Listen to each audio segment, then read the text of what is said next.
حضرت امام زین العابدین رضی اللہ تعالیٰ عنہ کے حوالے سے روایت ہے. اب سنیں حضرت ابو بکر صدیق، حضرت عمر فاروق، حضرت عثمان غنی رضی اللہ عنہ مجمعین کے حوالے سے ان کے کیا نظریات تھے، تاکہ یہ پتہ چلے کہ اس دور میں جو باتیں ہم تک پہنچائی جا رہی ہیں وہ کتنی غلط ہیں اور جو باتیں حقیقت سے تعلق رکھتی ہیں وہ کتنی صحیح ہیں. میں کتابوں کے حوالے کے ساتھ میں گفتگو کروں گا، آپ ان کتابوں کے نام کو سن لیں، اسے لکھ لیں، اور اگر دلچسپی ہو تو ان کتابوں میں یہ حوالے دیکھ لیں. امام زین العابدین رضی اللہ تعالیٰ عنہ کے حوالے سے یہ روایت ملتی ہے کہ بعض لوگوں نے حضرت ابو بکر، عمر، عثمان غنی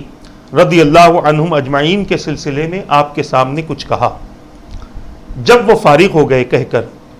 تو آپ نے کہا، کیا تم مجھے بتاؤ گے، کیا تم وہ ہو جن کا تذکرہ اس آیت میں ہے؟ کون سی آیت؟ للفقراء المہاجرین الذین اخرجوا من دیارہم واموالہم یبتغون فضلا من اللہ ورضوانا وینصرون اللہ ورسولہ اولئک هم الصادقون. یہ سورہ حشر کی آیت ہے، 28ویں پارے کے لگ بھگ چوتھے رکوع کی آخری آیتوں میں سے یہ آیت ہے. اللہ تبارک و تعالیٰ فرماتا ہے، جس کا معنی اور مفہوم یہ ہے، ان حاجت مند مہاجرین کا حق یہ ہے جو اپنے گھروں سے اور اپنے مالوں سے جدا کر دیے گئے، وہ اللہ تعالیٰ کی طرف سے فضل اور رضامندی کے طالب ہیں اور وہ اللہ اور اس کے رسول کی مدد کرتے ہیں، وہی لوگ سچے ہیں. لوگوں نے کہا ہم تو اس آیت میں شامل نہیں ہے، اس آیت میں جن لوگوں کا تذکرہ کیا گیا ہے وہ ہم نہیں ہیں. پھر آپ نے ارشاد فرمایا، کیا تم اس آیت سے مراد ہو؟ کون سی آیت؟ والذین تبوؤا الدار والایمان من قبلہم یحبون من ہاجر الیہم ولا یجدون فی صدورہم حاجۃ مما اوتوا ویؤثرون علی انفسہم ولو کان بہم خصاصہ ومن یوق شح نفسہ فاولئک هم المفلحون. اور ان لوگوں کا بھی حق ہے جو ان سے پہلے دارالاسلام یعنی مدینے میں رہائش پذیر ہیں اور ایمان لائے ہیں، جو اپنی طرف ہجرت کر کے آنے والوں سے محبت کرتے ہیں اور مہاجرین کو جو ملتا ہے اس سے یہ اپنے دلوں میں کوئی رشک نہیں پاتے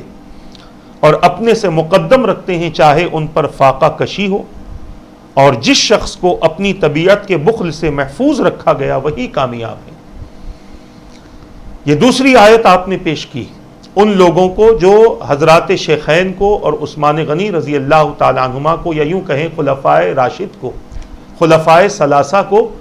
کے بارے میں جو غلط تصور، غلط عقیدہ اور غلط سوچ رکھتے تھے. تو ان لوگوں نے کہا یہ بھی ہم نہیں ہیں.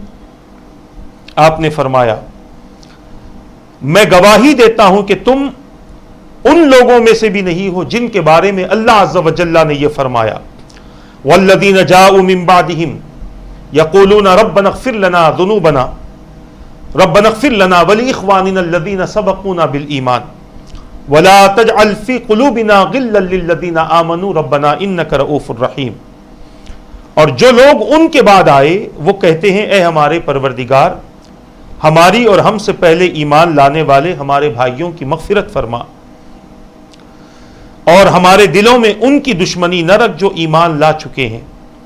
اے ہمارے پروردگار تو بڑا شفیق اور نہایت مہربان ہے. عزیزان ملت اسلامیہ، یہ 3 آیتیں آپ نے پیش فرمائی اور ان 3 آیتوں کے ذریعے آپ نے ان کی زبان بندی کر دی، ان کے تصورات اور ان کے نظریات کو تبدیل فرما دیا اور بتا دیا کہ تم وہ ہو کہ جن کا تذکرہ کہیں بھی قرآن میں نہیں ہے، جن کے لیے تو صرف احکامات ہیں کہ یہ کرو اور وہ کرو، اور صحابہ وہ ہیں کہ جن کے عمل کا ذکر اللہ تبارک و تعالیٰ نے قرآن مقدس میں فرما دیا، ان کی دعاؤں کا تذکرہ فرما دیا، ان کے اخلاص، ان کے ایثار اور ان کی قربانی کا تذکرہ فرما دیا. اور اسی طرح ان لوگوں نے اپنے گھروں کو چھوڑ کر اللہ کی راہ کو پسند کیا. امام زین العابدین رضی اللہ تعالیٰ عنہ نے قرآن کریم کے ذریعے اس کا بھی تذکرہ فرما دیا اور بتا دیا کہ وہ حضرات جن کے تعلق سے تم گفتگو کرتے ہو وہ حضرات جن کے تعلق سے تم زبان درازی کرتے ہو وہ تو اللہ کے محبوب اور اللہ کے مقرب بندے ہیں، اللہ کے پسندیدہ بندے ہیں۔ اللہ تبارک و تعالی نے ان کے اعمال کا تذکرہ قرآن مقدس میں فرما دیا۔ عزیزان ملت اسلامیہ، ابو حازم مدنی نے کہا کہ میں نے بنو ہاشم میں علی ابن حسین یعنی امام زین العابدین سے بڑا فقیہ نہیں دیکھا۔ میں نے ان کو یہ کہتے ہوئے سنا جب ان سے سوال کیا گیا کہ رسول پاک صلی اللہ تعالی علیہ وسلم کے پاس ابو بکر و عمر رضی اللہ تعالی عنہما کا کیا مرتبہ تھا، تو انہوں نے اپنے ہاتھ سے قبر رسول کی طرف اشارہ کیا، پھر فرمایا اب جو ان کا آپ کے پاس مقام ہے وہی مقام حضور پاک صلی اللہ علیہ وسلم کی حیات مبارکہ میں آپ کا، ان دونوں کا آپ کے پاس میں تھا، حضور پاک صلی اللہ علیہ وسلم کے پاس تھا۔ اس واقعے کو اور اس فرامین کو سیر اعلام النبلہ جلد 4 میں نقل کیا گیا ہے۔